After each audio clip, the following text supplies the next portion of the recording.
This video will change your outlook on what the internet is forever. The internet has not been for people for quite some time. It was never really originally intended for people to begin with, because the original goal was to be able to do calculations and to actually ascertain information so that we could free up labor. And then it became something accessible to the masses or people who were very privileged. And for some time, social media like Instagram or Facebook or MySpace were actually for people and intended for people. And a lot of old websites were actually intended for certain uses or some sort of community online enjoyment. And now the internet has transitioned to a mob space.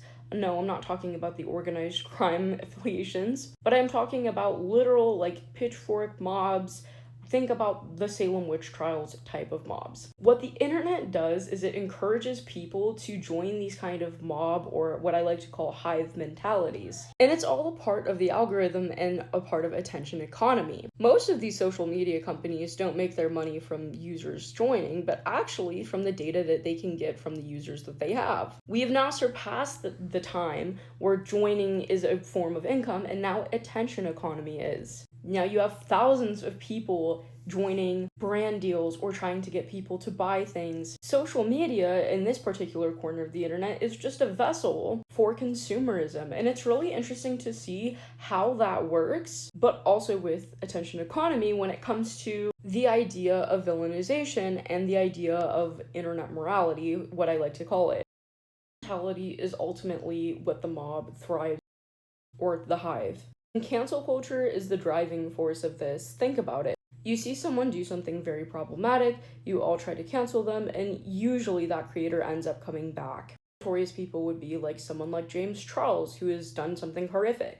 The interesting phenomenon is that people aren't actually doing something. Even if you argue, like let's just say there's a scandal where someone's abhorrently racist or does something horrific. You get them kicked out of their school or their work, etc. What that does is it temporarily satiates what that person has done, and usually these people end up making it out of that situation. So the interesting thing is when you have something like, let's just say like a small influencer. I saw this one time, this was like earlier on in the 2000s, where someone got canceled for like a shirt that they were wearing. It was like a bright color. They're like, oh, that shirt's so fucking ugly. And they basically got like laughed off that corner of the internet. And the funny thing about this is it wasn't offensive. It's not like they were wearing like a fucking Confederate flag or like some Trump shirt, whatever. It was just not a pleasing shirt to look at. And something that I find really interesting is when you watch mob mentality or like hive behavior, it's so strange to see that people think that they're doing something. They think that if they take a moral stance and if they say it enough, then that's enough. And this mentality trains people to be passive in their lives, passive at work, passive when they have horrible things happening to them on a daily basis under the guise of capitalism. Because you feel that if you have expressed that you're upset enough, then that's all that matters. And that's why so many people opt for the idea of peaceful protest over action. I also find it interesting when the internet or the hive mobilizes against someone who has done something that is mildly cancelable. And I just want to do a full disclaimer, which is insane that I have to, which is indicative of where we are as a whole. I'm not talking about, I think that it's something different to cancel someone for being like abhorrently racist, for doing something that is problematic or abusive in any way, physically, actually, in other ways. 100%, you should cancel that. You should be able to go, hey, let's stop that from happening. But it's very concerning because you'll see that cancellation isn't actually really effective. Like there was a case of Ash Trevino and her like mistreating her kids. And it took so long to get anyone to go check on her kids. And that's where this becomes like really worrisome. Because you'll start to notice when you really look at this cancel culture that only certain people get canceled, and they only get canceled for so long. I would argue the only person who's ever actually truly been canceled would be YouTuber Onision, and rightfully so. I think the most concerning thing is that cancel culture satiates the need of anger. Everyone at this point has heard of bread circuses, and if you don't know what that is, it's what they used to do in ancient Rome to distract the people from the greater things that were going on in the empire. There would be war campaigns, there would be things going on, and what the empire would do was put on gladiatorial fights, they would give people bread, and they would keep them distracted enough so that they could get away with what they wanted to. And we have a lot of internet forms of this, and we have a lot of public spectacles like this. It's concerning to see how effective it is. But interestingly enough, now that people are so aware of it, they still fall into these traps through things like thinking that you have so much power through things like cancel culture. I keep getting distracted, but this all goes to show what is cancelable and what is not cancelable. There have been so many rises of people wearing shoes that are ugly or doing something that isn't really agreeable with you, and yet they receive very severe public backlash. Who gets to decide what is cancelable and what is not? And why is it that only some people get canceled and don't? And this is a concept that I've really been ruminating on for years now, but something that I really enjoy thinking about because it's interesting to see that the internet is really a machine. A lot of this has to do with like engagement, like think about like rage baiting and early internet culture and how it's shaped today. But something that I find myself often thinking about is Black Mirror and the episode Hated in the Nation, because it really applies to this idea of what happens when people overuse their power of canceling someone and what happens when it becomes too deadly. Hated in the Nation follows a detective who is trying to solve a murder, and at the time that this is shot, all of the bees are dead, so they've engineered these little bees. These robots effectively act like real bees. They look like real bees, and it's for pollination. But the issue ends up happening that people are passing away after being canceled.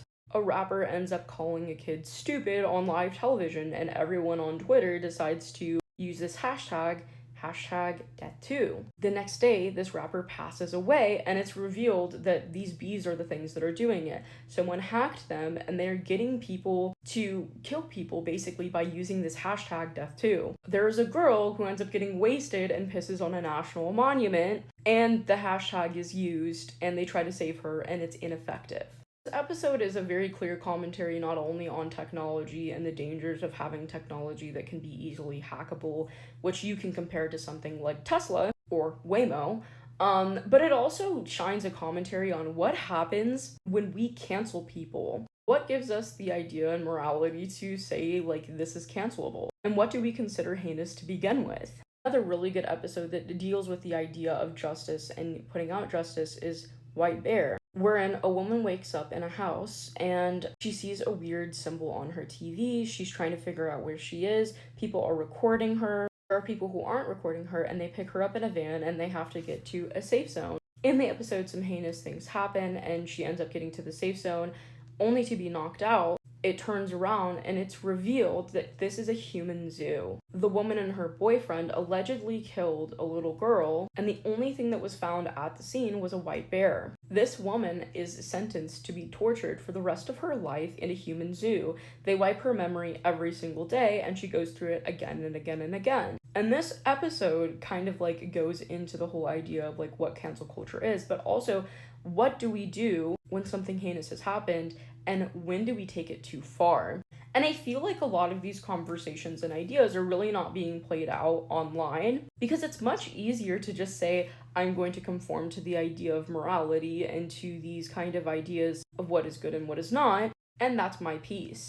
I also think that the internet right now also struggles with not punishing people enough. Specifically, I mean, this is my own opinion, but I really think that we should punish people who do sexual crimes much more.